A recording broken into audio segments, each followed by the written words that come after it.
여러분 안녕하십니까? 그것이 알고 싶다의 백현빈입니다. 우리는 매주 일요일마다 교회에 찾아갑니다. 그 교회들은 언제나 변함없이 찬양과 예배가 들립니다. 그런데 말입니다. 조금은 특별한 예배 공동체가 있다는 소식에 저희 그것이 알고 싶다 제작진이 긴급하게 취재에 나섰습니다. 그 공동체 이름은 콥트 공동체였습니다. 지금부터 약 5분간 여러분들에게 콥트 공동체에 대해서 낱낱이 공개해 드리겠습니다.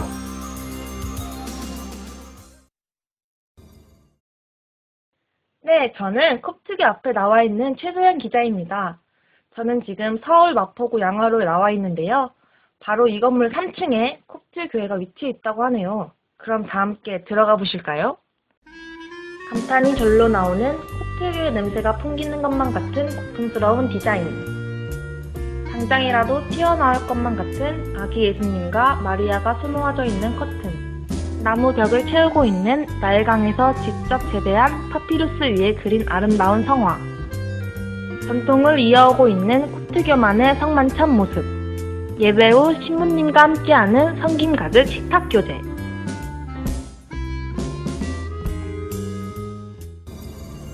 잘 보셨습니까? 우리는 처음으로 콥트 공동체가 한국 땅에서 어떻게 신앙생활을 하고 있는지 그 신앙의 공간을 살펴보았습니다. 이제 다음으로는 콥트 공동체의 역사와 전통에 대해서 살펴볼 것입니다. 콥트라는 말은 이집트인을 뜻하는 그리스어 아이깁토스에서 유래했습니다. 콥트교는 알렉산드리아 총주교 가나린 이집트 그리스도교의 일파로 이집트에서 자생적으로 발전한 기독교 교회입니다. 451년 칼케돈 공의회에서 예수의 인성과 신성을 동시에 강조한 칼케돈 신조를 거부하고 성역신한 예수는 인성과 신성이 완전히 결합 또는 융합하여 단일의 성을 이룬다는 단성론을 주장하여 로마 교회로부터 분리되었습니다. 하지만 단성론 외 로마 가톨릭과 교리에는 큰 차이가 없는 것으로 알려져 있습니다. 콥트 교회는 이집트 인구 중 10% 정도가 믿고 동방 정교회에 속해 있습니다. 또한 콥트 교회는 신학적으로 수도원 운동 등의 초대 신앙과 전통을 보존한다는 평가를 받고 있으며 콥트화 성서는 성서학적으로 큰 가치를 지니는 고전 문헌으로 평가받습니다. 그렇다면 콥트교가 간직하고 있는 전통은 무엇이 있을까요? 콥트 교회는 콥트 기독교가 갖고 있는 독특한 전통과 문화가 존재합니다. 콥트 기독교는 모든 예식을 아랍어로 진행합니다. 전체적인 예배의 식수는 이렇습니다. 향으로 주님의 임재를 확인합니다. 그리고 노랫말이 섞인 기도를 합니다. 다음은 각종 성일에 따른 기도문과 성서 구절을 읽습니다. 이 모든 과정 가운데 앉았다 일어났다 하는 부분이 반복됩니다. 성찬으로 떡을 먹고 포도주를 받아 먹습니다. 그리고 미사가 종료되면 함께 식사를 합니다. 이 모든 것이 예배의 과정입니다. 이 안에서 우리는 그들만의 독특한 전통이 남아있음을 알 수 있습니다. 가장 큰 것은 초대교회 공동체처럼 성찬을 나눈다는 것입니다. 성찬에서 그들은 오로지 이집트에서 나온 쌀로만 전병을 만듭니다. 그리고 개신교와 가톨릭에서 지금은 하지 않는 전통이지만 라틴 미사와 동방교회 전례에서는 행해지는 것과 같이 성서를 들고 성소에 들어갔다 나왔다 하며 주님과 마주보는 순서가 존재합니다. 우리는 콥트 공동체의 역사와 전통에 대해서 살펴보았습니다. 우리는 이제 마지막으로 콥트 공동체의 이슈에 대해서 살펴볼 것입니다.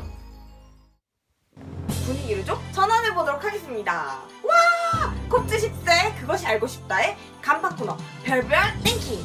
이번 주에는요 작지만 강한 종교 콥트를 파헤쳐봤습니다. 지금 바로 함께 하시죠. 컴온! 콥트 어디까지 알고 있니? 2위 어머 손등에 십자가 모양 문신이. 저희는 한 콥트 교인의 손목에서 특이한 점을 발견하게 되었는데요. 자세히 보시면 문신이 있습니다. 이 문신은 다른 콥트 교인의 손목에서도 쉽게 발견할 수 있었습니다. 십자가 문신은 콥트교만의 독특한 의식이라고 합니다. 아기가 태어나면 유아 세례를 주고 콥트 계통의 이름을 지어준 후에 콥트교도라는 증거로 한쪽 팔목 안쪽이나 손등에 십자가 문신을 새겨준다고 합니다. 특별히 십자가 문신은 예수님이 십자가에 매달릴 때 겪었던 고통을 직접 느끼며 자신이 콥트교도임을 자각하고 그리스도의 삶을 따라 살아가도록 하기 위한 것이라고 합니다. 대망의 1위는 극악무도한 IS, 콥트의 지도자는 이렇게 말한다. 이슬람 무장단체 IS는 지난 2월 15일에 이집트의 콥트교 신자 21명을 침수했다며 그 동영상을 공개했습니다. 그들은 콥트교도에 의해 탄압받는 무슬림 여성에 대한 복수라고 주장했는데요. 이에 대해 이집트 정부는 참수된 자국민을 위해 애도기간을 선포하고 공개적으로 보복을 천명했습니다. 하지만 영국 콥트교 앙가 엘로스 총주교는 소식을 접한 후 트위터를 통해 희생자 가족들, 억류자들을 위해 기도하자고 알렸고 20일에는 기독교도이자 성직자로서 나 자신과 다른 이들에게 용서의 길을 안내할 책임이 있다고 밝히며 극악무도한 그들의 행위는 용서하지 않았지만 참수한 사람들은 진심으로 용서한다며 그렇지 않으면 우리는 분노와 증오에 사로잡히게 될 것이고 세상은 폭력의 소용돌이에 휘말리게 될 것이라고 이야기했다고 합니다. 그것이 알고 싶다 콥트 공동체 편 이제 끝마칠 시간이 되었습니다. 우리는 이 콥트 공동체를 살펴보면서 우리 개신교회가 갖지 못하고 있는 많은 전통과 문화들을 엿볼 수 있었습니다. 그 중에서 우리가 배울 점이 굉장히 많이 존재했었던 것 같습니다. 먼저 그들에게는 우리가 갖지 않고 있었던 전통이 있습니다. 전통 안에 살아 숨쉬는 문화가 있고 신앙의 순수성이 있습니다. 그들의 신앙의 순수성은 그들이 처음에 태어날 때부터 손목에 새기는 십자가와 같은 것입니다.